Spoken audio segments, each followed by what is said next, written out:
എല്ലാരും അറിഞ്ഞൂലേ? പിന്നെ ആളിപ്പോ world famous അല്ലേ? ഏയ് അങ്ങനെയൊന്നുമില്ല പപ്പ. ഓ എന്തൊരെളുമ. എന്റെ പപ്പ ഇവളിപ്പോ എവിടെ പോവാന്നറിയോ? എങ്ങോട്ടാ? നമ്മുടെ എഴുത്തുകാരി മേരി ജോസഫ് ഇല്ലേ, ആള് വിളിപ്പിച്ചേക്കോ അക്കാഡമിയിലേക്ക് നേരിട്ട് കാണണം. ഏയ് അങ്ങനെയൊന്നുമില്ല പപ്പ. പുള്ളിക്കാരിയുടെ മകള് ദീപ്തി ഞങ്ങളുടെ ക്ലാസ്സിലാ പഠിക്കുന്നത്.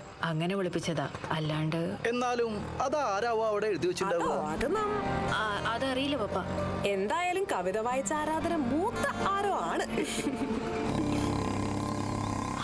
ഇവിടെ മതി, ഞാൻ ഇവിടെ ഇറങ്ങിക്കോളാം. വേണ്ട മോളെ, പപ്പ കൊണ്ടേ വിടാം. സാരില്ല, ഇവിടുന്ന് ബസ് കിട്ടും. ഇവിടുന്ന് മതിയോ? ബസ് ഉണ്ടാവൂലോ അല്ലേ? അപ്പൊ നാളെ കാണാം. ശരി. ആ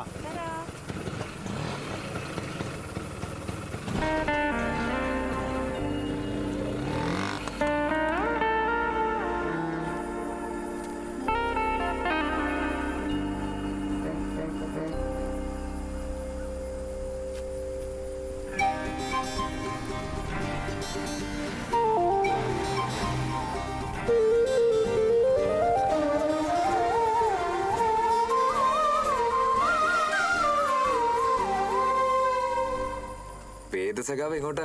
അത് അക്കാഡമിയിലേക്ക്. ഓ, അക്ഷരമുറ്റ സെമിനാറിനൊക്കെ പോവാറുണ്ടോ? അതല്ല, അവിടെ ഫസീലയുണ്ട്. ആ, സഖാവും കൂടെ ഉണ്ടോ?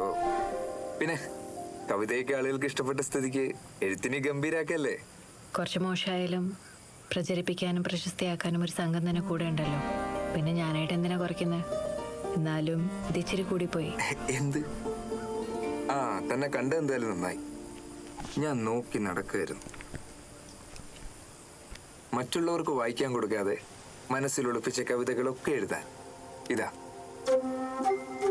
എന്റെ ഒരു സമ്മാനം.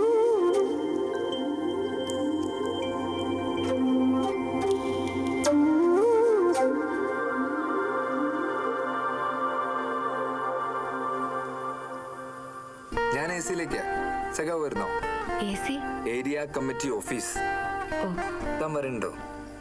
അവിടേക്ക് വന്നിട്ട് എന്തിനാ? എ സിയിലേക്കല്ല, ഞാൻ പോകുന്നത് അക്കാദമി ഒഴിക്കാം.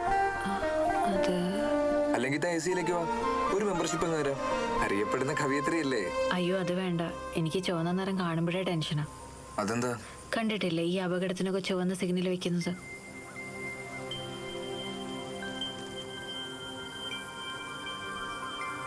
എന്നാ ശരി. അത് അങ്ങനെയല്ല. എടോ, ഈ ലോകത്ത് കറുപ്പും വെളുപ്പും മാത്രം നിറങ്ങളായിരുന്ന കാലത്ത് ആദ്യമായി മനുഷ്യൻ ഉണ്ടാക്കിയ നിറമാണ് ചുവപ്പ്. അതുപോലെ കറുപ്പും വെളുപ്പുമായി നിലനിൽക്കുന്ന ഈ ലോകത്ത് വ്യത്യസ്തമായി ചിന്തിക്കുന്നവന്റെ നിറമാണ് ചുവപ്പ്.